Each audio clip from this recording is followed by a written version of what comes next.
June 1945, and the continents are readjusting to a schizolithian calm that has not been witnessed since the ceasefire of World War I.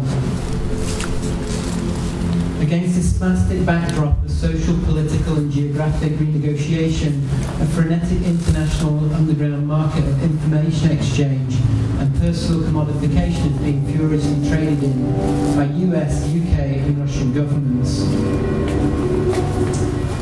Engineers, occultists, inventors, doctors, scientists, fabricators and psychologists from the Nazi regime are the oscillating stock of this dubious futures market.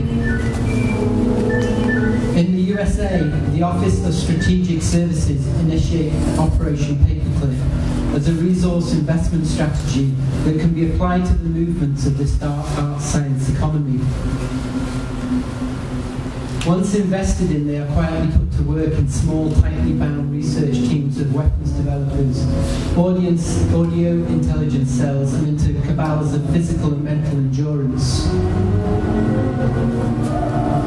Highly secretive, these detached groups of unregulated interests are socially camouflaged by forged IDs, families, and pasts.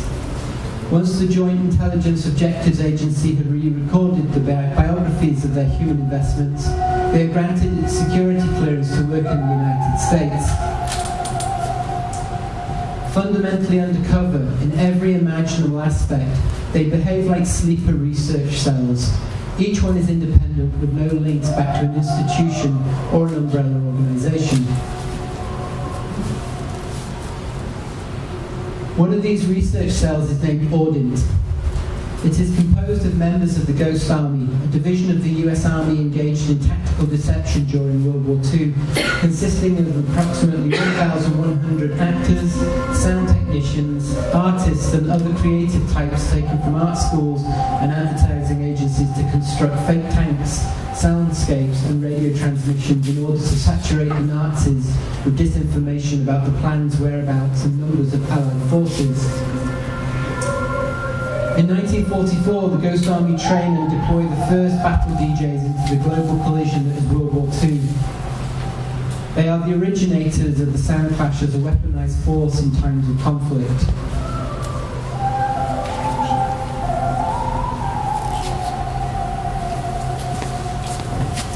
The Audint Research Cell consists of 3 ex-Ghost Army personnel: Hippolyte Morton, Walter Slepian and Bill Arnett. It is also crucially a new professional home to 2 imported German engineers and scientists. Edward Schuler, always technically one step ahead of the recording curve, worked with the Nazi sonic propaganda developers AEG, whilst Dr. Zippermeyer, a renowned developer of sonic weapons during World War II, was also more esoterically responsible for founding the occult oral ritualists, a covert unit that imbued ancient resonant frequencies into the Nazi fake ancient Dingstatter ruins. It is then these 5 personnel, who once functioned as oppositional forces, that comprise the nascent version of Audint. Desperate to engage in dialogue with scientists, engineers, musicians, artists and psychologists who think outside the box, Audint call in favours from ex-members of the Ghost Army who worked on counterfeiting documents for the US military during World War II. Within 4 weeks they have fake passports, driving licenses and university employment certificates. Near the top of the list of their discreet research associates is Walter Bingham, a pioneering psychologist known for his research into the behavioural effects of music. The most sonically forward-thinking psychoanalyst, easily accessible to Audint, is Theodore Reich, who develops ideas and theories concerned with the psychoanalytic practitioners' utilisation of their own unconscious intuitions to decipher the desires of their patients. His ideas about the use of the third ear to conduct such exploratory techniques, what Reich will eventually name the theory of psychoanalytic listening, intrigues Arnett, as the type of listening advocated is essentially a musical one. Having established these furtive relationships with Bingham and Reich, it is time for them to convene with a thinker who, maybe more than any other, embodied the speculative nature of their waveformed experiments. To initiate this private conversation, Audint and Slepian travelled to Manchester in order to speak to the ultimate decoder of signals. Alan Turing had been receptive to Audint's initial line of questions when they contacted him by phone. In person, he was abstract by nature, yet affable and clearly excited by the hushed information that Audint relayed to him over tea and hard sweet biscuits.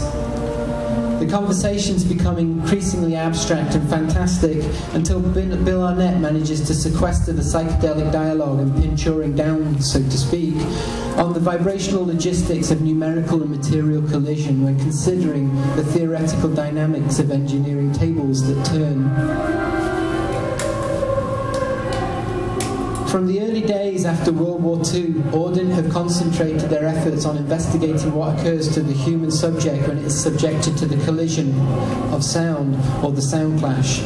During wartime, excessively loud sound had produced interesting psychological and physiological effects when derived through the collision of materials at force, such as a bomb hitting the ground.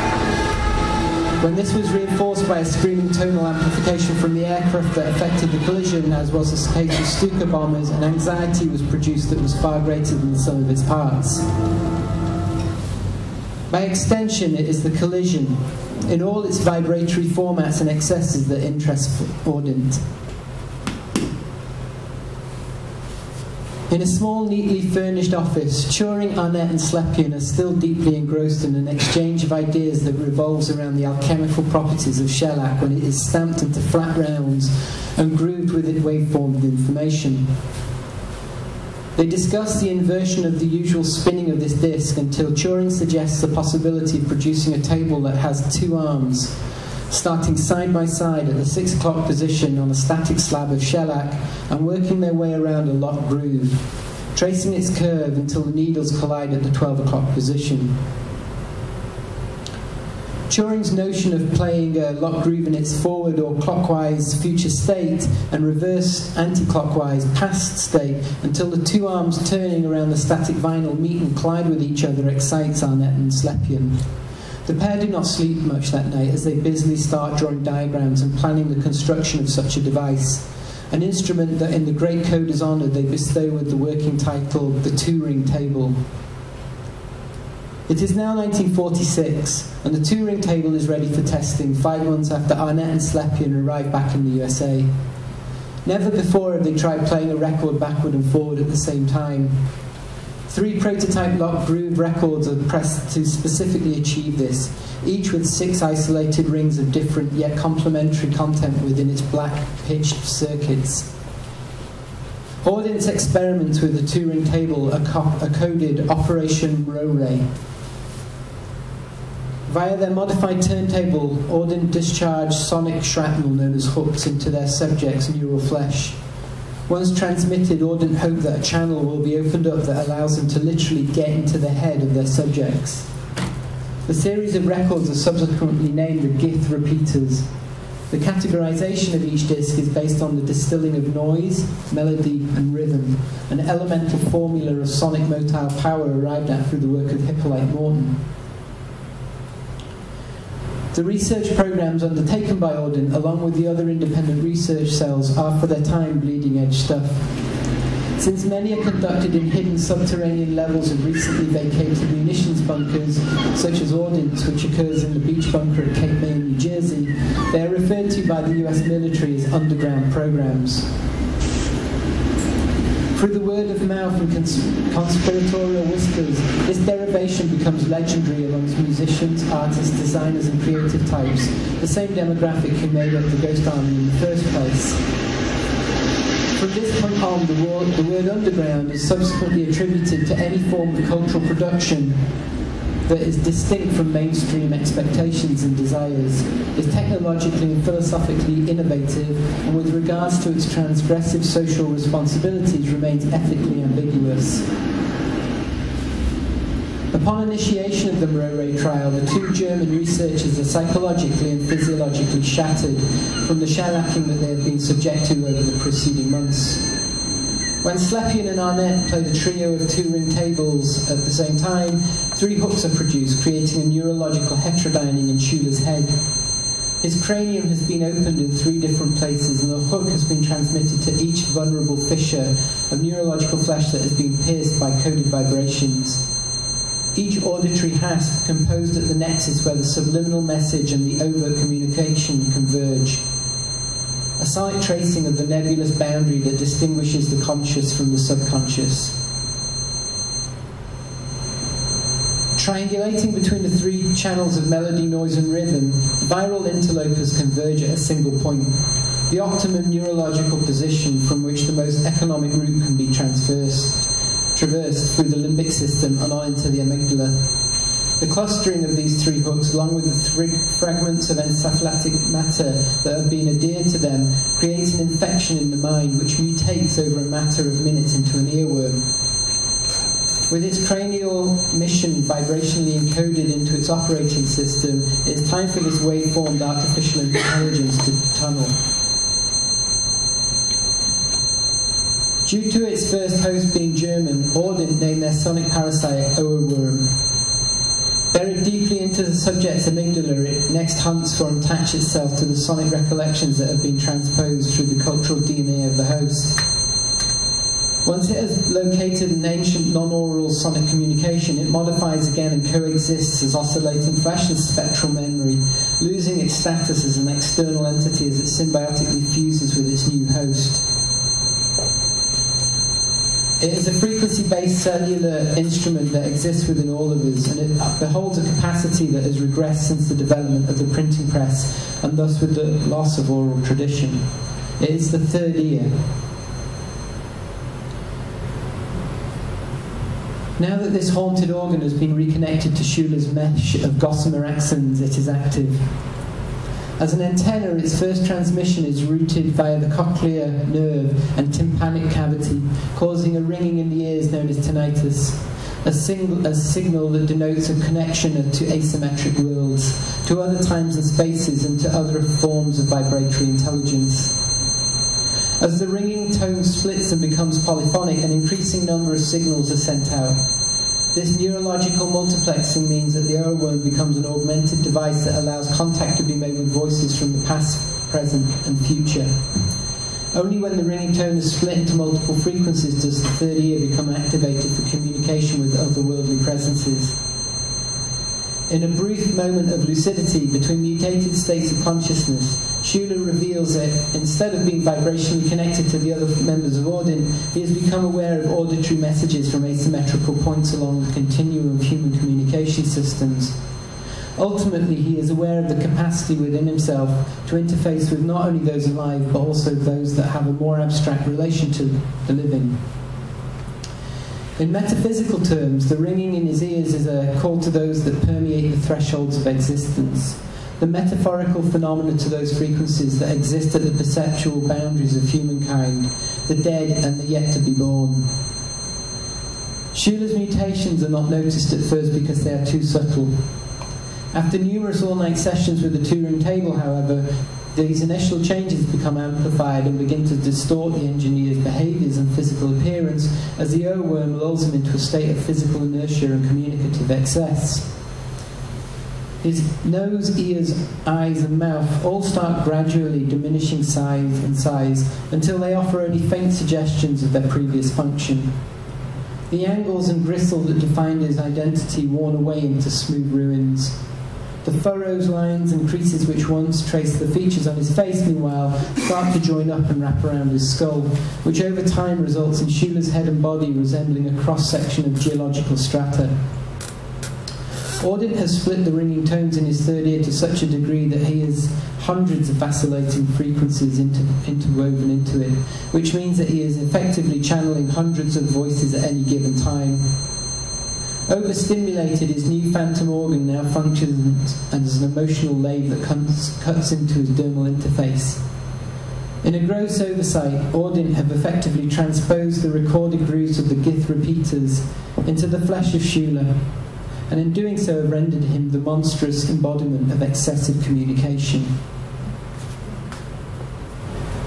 The scored body of the German engineer is left in the prone position for 3 weeks, whilst Arnett, Slepian and Morton deliberate their next move.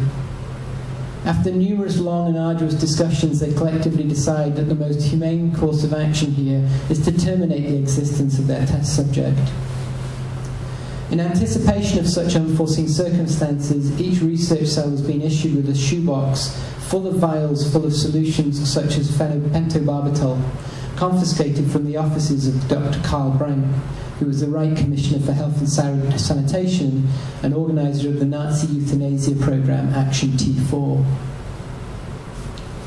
Days after the injection has been administered, however, Schuller's limbs still intermittently twitch, scratch, and jump, and to the astonishment, neurological activity is registered, presumably that produced by the still active antenna that is the third ear.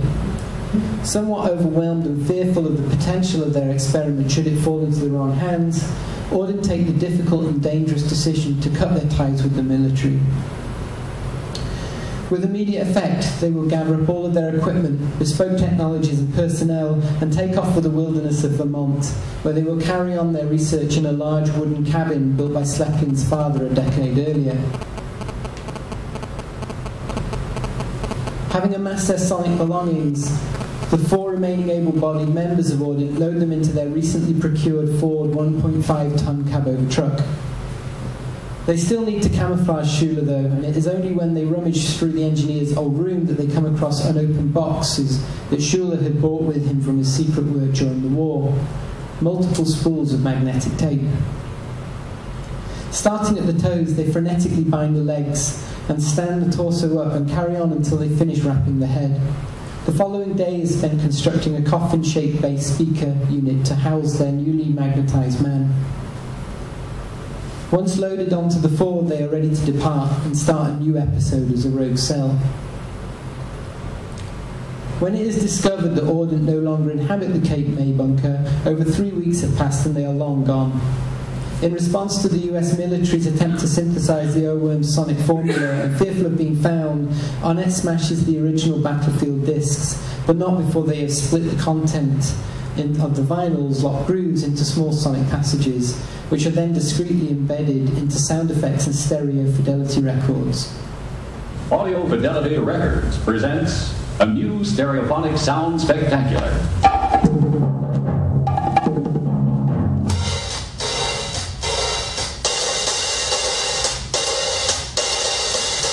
The world of stereo is filled with spectacular sound surprises.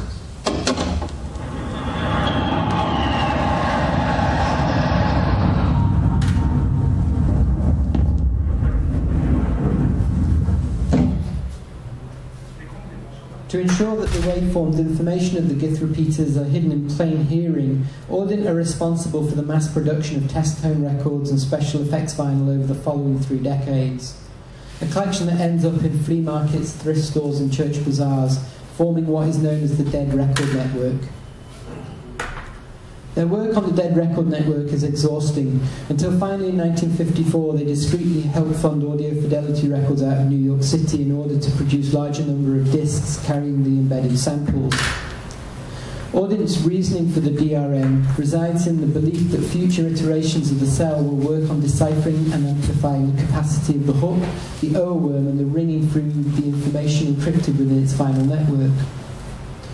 Through their test tone vinyl and a recent catalogue of locked groove discs on them, Audio Fidelity Records are making a handsome profit, and 1955 is turning out to be their most financially successful year to date. At the end of each month, a member of Audint travels down to New York City to pick up a brown paper bag full of money. This arrangement appears to be going well until one windy, overcast day in the fall. Upon entering the back door of the record label office, Hippolyte Morton notices a figure in a black Pontiac Star Chief convertible talking into some kind of recording device. He thinks nothing of it until 2 weeks later, Arnett reports a similar occurrence. This disconcerting coincidence, along with a number of other half-glimpsed sightings of awkward men in long coats and brown fedoras, convinces Audint that the military are closing in on them. Back in Vermont, the 4 sonic researchers make the decision to up sticks and move the recently constructed sound laboratories and their covert waveform cargo to the other side of the country and to Oregon. It would be too dangerous to attempt a coast-to-coast road journey with the monstrous payload of Schuler, so they make the difficult decision to terminate his existence before they leave. They inquire as to whether anyone at the record label knows of sound engineers that might have esoteric interests in the sonic manipulation of the body. The only person they know is a New York resident called Magdalena Parker, who has a recent history in art and music happenings, in tape experiments and ancient burial techniques involved in sonic ritual and incantation. Within 48 hours, Magdalena, her mood vacillating between one of excitement and trepidation, finds herself in the cabin of Audint's Ford truck, with a hopeful and slightly desperate Walter Slepian sat next to her, driving them up Interstate 91 to Vermont. Time not being on their side, Audint realise that they have to confide in Parker. For 3 hours, Magdalena stands in silent awe over the body as Arnett, Morton and Slepian take it in turns to recount how Schuler slowly descended into a communications coma. Drawn irrevocably to the magnetic tape that binds 3/4 of his body and indecently animated by the potential research she can undertake in her Soho studio with Schuler, Parker suggests relocating him to New York. It is obvious that the members of Audint have not only come to trust Magdalena during their short time together, but that they also conceive of her as being a possible successor of their research. Thus, after conferring for 30 minutes, Audint agreed to let her take Schuler, and more importantly inform Parker that they will reveal all of their research techniques and methods to her. 12 days after leaving Vermont, Parker receives a telegram with a short message to meet in the southeast corner of Central Park. Here she meets Sidney Frey, the director of Audio Fidelity Records. He tells Parker that Audint's compound, along with much of its equipment, has been torched, and it is now a charred memorial to the sonic explorations that have been conducted in it. Whether the members of Audint had burnt it down themselves, or whether it was an act perpetrated by the military, Frey did not know.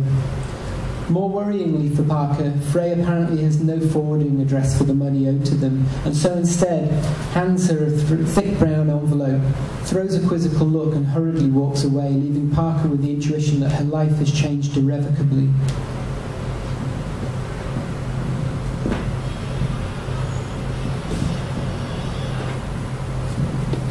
It's 1962.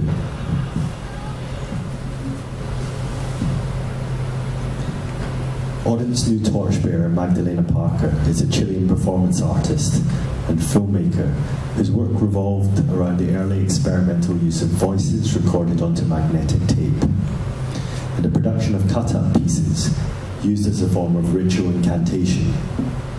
In her native Chile, she had cultivated an interest in the music played during tribal funeral rituals, the deployment of organised sound to placate the spirits that protect the dead. Her art shows and short films in the late 50s had won her notoriety due to the common outbreak of trance states among members of her audience. News reports in the Manhattan Underground Press suggest that this contagious behaviour was triggered by precise combinations of frequencies used in the soundtracks to her work. And it was due to this notoriety for her involvement in esoteric sonics that had flashed her up on the radar of Audio Fidelity Records, and subsequently Audint. Parker returned to her Soho studio and stashed the mummified Schuler in her storeroom and locked the door. At least initially, she resisted the temptation to unwrap the mutated Schuler. Irrelevant of her newfound wealth, nesting snugly inside that brown envelope, and her induction into a research program of which she was now the director, she had a major exhibition coming up in 2 weeks that she needed to prepare for. Cracking on with the cut-up vocalizations from her loop library for her approaching show, her mind drifts into the Kabbalistic insights her friends on the Lower East Side, who had introduced her to stories of golems who became vivified through the simple utterance of words. Startled, she is reeled in from this memory by what sounds like movement from within her storeroom.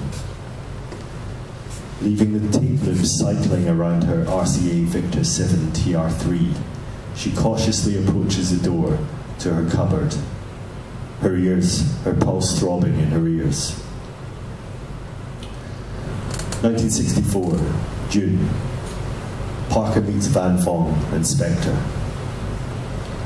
At the opening of Parker's show, she became entangled in a vigorous conversation about trance states with Marshall Spector, a brash young Californian rock and roll bassist, on tour up and down the East Coast, accompanied by his demure 16-year-old girlfriend, Joan LaBarbera, and a visiting Vietnamese scientist, Nguyen Van Phong, in town conducting research. Spector had grown up in San Francisco, playing in a number of local bands before enrolling in a degree in composition at the University of California, Berkeley. In the early 60s, he became involved in radical student movements and was arrested in 1961 for avoiding the draft, organising protests and distributing audio recordings of anti-government propaganda against the escalating US involvement in Vietnam. Van Phong was a bioacoustics expert, researching the limits of human and animal auditory perception, with an overarching interest in the methodological overlaps between Buddhism and science. He studied at Ho Chi Minh City University of Technology in the 1950s, where he specialised in practical heterodyning techniques, whereby simultaneous ultrasonic tones could be harnessed to produce interference patterns that could create subsonic waves. His research was also concerned with the physiological symptoms of resonant frequencies. Both Spector and Van Phong ended up at the launch of Parker's exhibition in the Village after reading the scare stories about the impact of flicker films, preceding Tony Conrad's work by almost 10 years, on her audiences. The sensationalised rumours of possession had spread around the local art scene and its fanzines, and had filtered its way into the city's mainstream press. Engrossed in their conversation, none of them noticed that all the other guests at the opening had drifted off into the warm Manhattan evening. Parker invited them back to her apartment to smoke opium and continue this conversation about her interest in sonic possession. As the opium kicked in and the young Joan lay in the corner on her back mumbling, Van Phong embarked upon a monologue about how the vibrations of Vietnamese gongs map closely the rhythms of everyday life and its seasons. With the glassy-eyed Parker and Spector listening keenly, Van Phong described how the gongs provided a privileged non-verbal mode of communication between men, divinities, and the supernatural. Every gong concealed a god or goddess whose power was enhanced as the gong ages. As with tradition, his own family possessed at least one gong, and this indexed the family's wealth, status, while ensuring its protection. He reached up to place his briefcase on his lap, pulled out an LP of tribal gong music, and sets it in rotation on Parker's turntable. Through the crackle, a cascade of crystalline vibrations wafted around the room, tuning the air and infusing it with a waveform perfume. Interrupting the serenity of Van Phong's mystical diversion, and now smoking hashish, Spector, his girlfriend still emitting a low hum in the corner, wanted to impart the scope of his own esoteric interest in the use of sound to repel unwanted guests. Retelling a recurring dream he had had since the 1950s, he asked the others to imagine a rock band on board a military tank with large mounted loudspeakers emitting an inaudible subsonic force field, which forced all in the vicinity to vacate with haste, like an invisible circular bulldozer, pulsing waves of fear. In his musical career, it was this dream that led Spector to the bass, and he insisted that he had some kind of weird synesthetic gift to be able to see the vibratory waveforms emanating from his guitar and the speaker stacks at his gigs. Too much mescaline, Parker thought to himself, while listening attentively in semi-disbelief. Van Phong flips his gong LP, and again an invisible smoke fills the air, slowing down the conversation to lunar pace. Ah yes, Have I told you about the third ear? In his sage-like fashion, he proceeded to describe in detail the relation between the audible and the inaudible as a kind of matter and antimatter relation, and how they shadow each other like the yin and yang. For Van Fong, they constitute two opposing yet complementary forces, whose tension and collision generates everything. One strand of application of Van Fong's research was to experiment with the building of what he calls a yin-yang turntable. There was in fact nothing different about the record players that he used. Rather, by carefully slicing vinyl along the snaking S-curve waveform of the yin-yang, gluing the pieces together with records that were inscribed with exactly the same content, yet in reverse, he aimed to create a sonic machine that would play forward and backward, forming a kind of vibrational Möbius strip, folded around the figure of 8, distributed flat across the surface of inscription. The schematics of the yin-yang turntable were supplemented by the research findings he had deviously managed to acquire from a North Korean researcher at an academic conference in Shanghai in the spring of 1959. At the conference, a Korean researcher had alluded to an array of frequency-based brainwashing techniques and sonic torture experiments pioneered on US prisoners of war during the conflict of the 38th parallel. Van Fong, pretending to be a player in the intelligence and strategy team of the emerging Viet Cong, managed to acquire the diagrammatics to a number of these schemes from the communist scientist, several of which involved the acoustic implantation of false memories and commands, neural entrainment using combinations of frequencies, and experimental scrubbing of mnemonic implants via playing messages in reverse. Using all this data, Van Fong had devised a system of opening what he referred to as the third ear, an auditory parallel to the Buddhist concept of the third eye. Opening the third ear opened a channel of communication in the subject, which allowed phantom voices to enter their minds from beings that were no longer physically present on Earth, or had yet to materialize.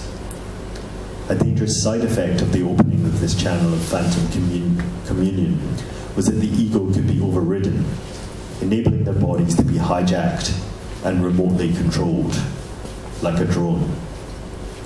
A hijacked body with its third ear open was most accurately understood as existing in a liminal state of undeath.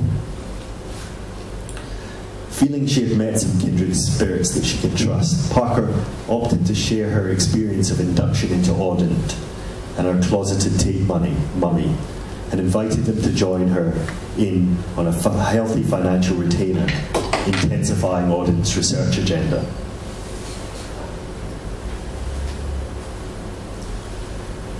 In 1965, Spectre departs Audint for US PSYOPs in Vietnam. Frustrated by the pretensions of the art world and the cerebral nature of Van Fong's research lab, Spectre missed the excitement and adrenaline rush of his rock and roll lifestyle of the 1950s. In a strange reversal, Spectre defected Audint late in 1965, seeking deployment in Vietnam with the US psychological operations. His betrayal was all much to the dismay of his former comrade, researcher, Nguyen Van Fong, who had been perfecting the heterodyning techniques he'd inherited from Audint's first wave. After a chance meeting with a US soldier, Jim Channon, who later went on to found the First Earth Battalion, recently chronicled by John Ronson in the book The Men Who Stared Goats, in a coffee shop in Berkeley in early 1965, a way of implementing some of Audint's techniques into the battlefield began to crystallize for Spectre, furthering his deep craving for action via musical manipulation. Secretly, Spectre's motivation was twofold. He wanted to travel into the belly of the beast and unpick the US military from within, while at the same time, somewhat paradoxical in its narcissism, the dream reeled him in a fateful magnet attracting him towards the orchestration of his most bombastic performance. When he first got to talking, Shannon was attacked by a barrage of anti-war tirades against the US involvement in Southeast Asia. When Spector's rant finally ceased, Shannon began a soft sell on a place in the army that may appeal to Spector as a musician with definite hippie jock tendencies. Shannon revealed to him a mode of soldiering he had been formulating that he described as that of the warrior monk. It could forward an ideology of peace within the actuality of war through the propagation of non-lethal, non-violent and non-confrontational techniques, and the use of sound and music to modulate the ambience of war. For both friend and foe, Shannon preached a kind of New Age soft militarism that resonated strangely with the philosophies Spector had learned, and techniques he had pilfered from Van Fong.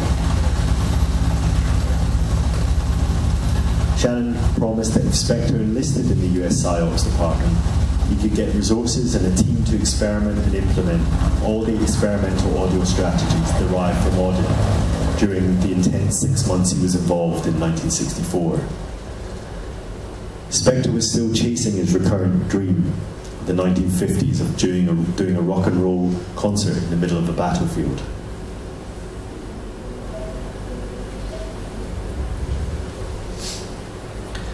Flying out to Saigon in early 1966, Spector found himself, as Shannon promised, backed by the resources of the US government, desperate for blue sky thinking to get them out of their corner. In 1967, he travelled up the Mekong, playing an instrumental role in the Wandering Soul and Urban Funk campaigns, which involved helicopter-mounted loudspeakers, the Curdler or People Repeller, and the ultrasound infrasound heterodyning device, the Squawk Box, transmitting fabricated haunted sound pieces based on local music, folklore, and ghost stories to tap into the Buddhist belief systems of the Vietnamese.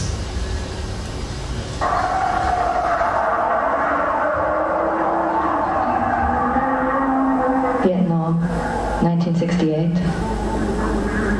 A loudspeaker broadcasts the supposed cries of a Viet Cong who died in combat. His family call out to him, but he says, "It's too late, I'm dead." And he urges his comrades to leave the forest before they die like him.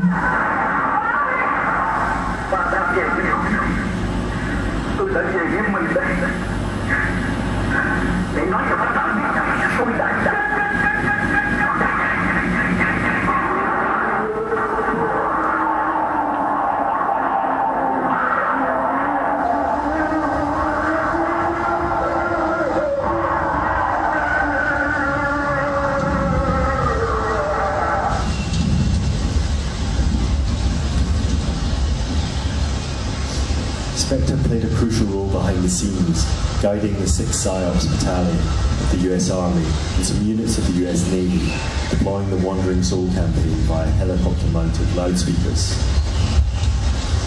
Engaging what he'd learned about magnetic tape manipulation from Magdalena Parker to produce the audio montages that Hueys would beam down through the jungle canopy, filling the clammy, dark, warm air where Charlie crouched with dread. Audio napalm.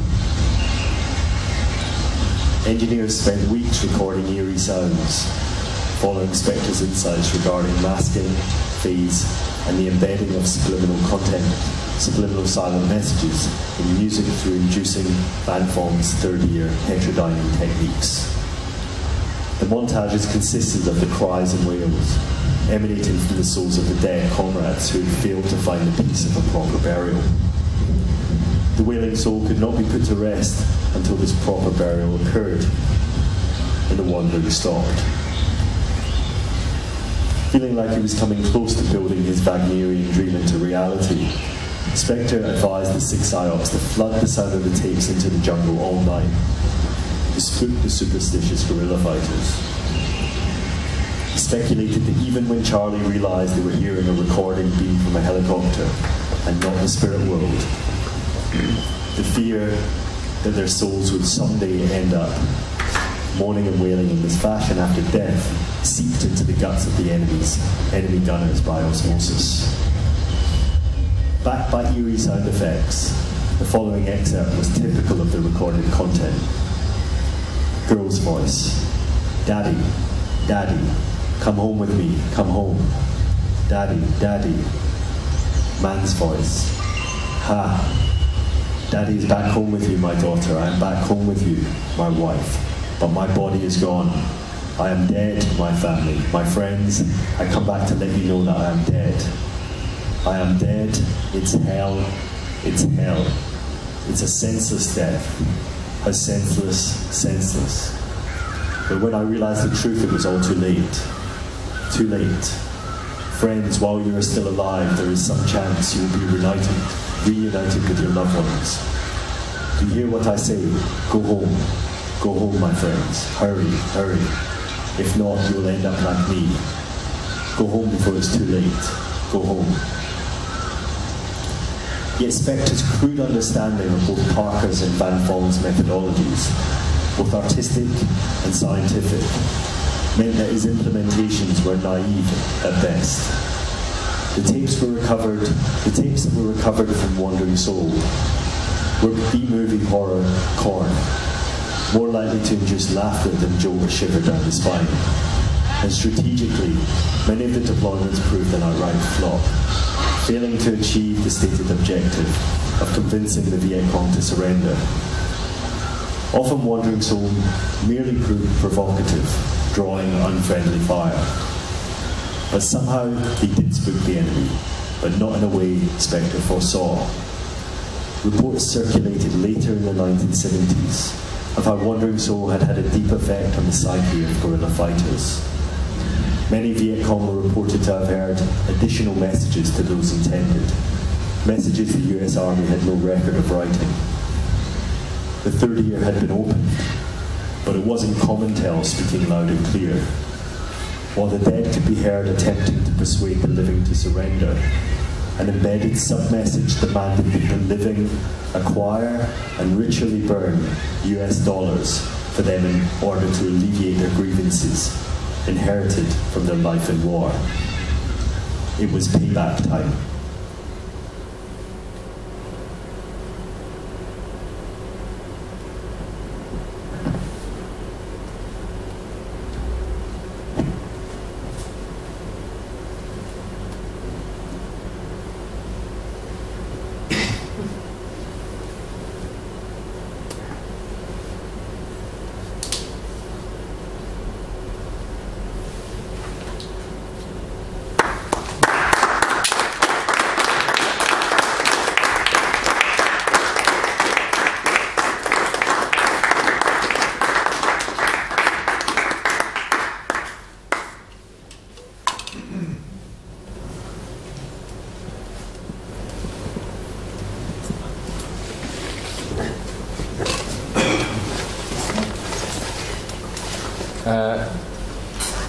People là, autre question? Yes. S'il y a des gens qui ont des questions, il faut hésiter. Sure. Yeah. Yeah. Ça va?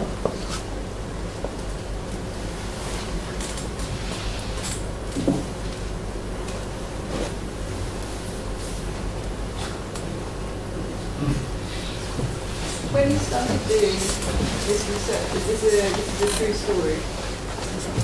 Or is this a fabricated story? The story you told. This is based on an archive it's based on archival research that we put together since 1945. There's an archive of material, photographs, cassettes, tapes, video, books, and we've traced back the story back from the ghost archive. Where was your starting point when you started to... What did you start with? What was the initial point of departure? We were contacted years ago, initially because we had similar research interests. We were contacted by Audint and given access to this research archive, out of which we've been bringing together this historical narrative from data in there. And we both had research interests into sonic weaponry and so on before, which is why all the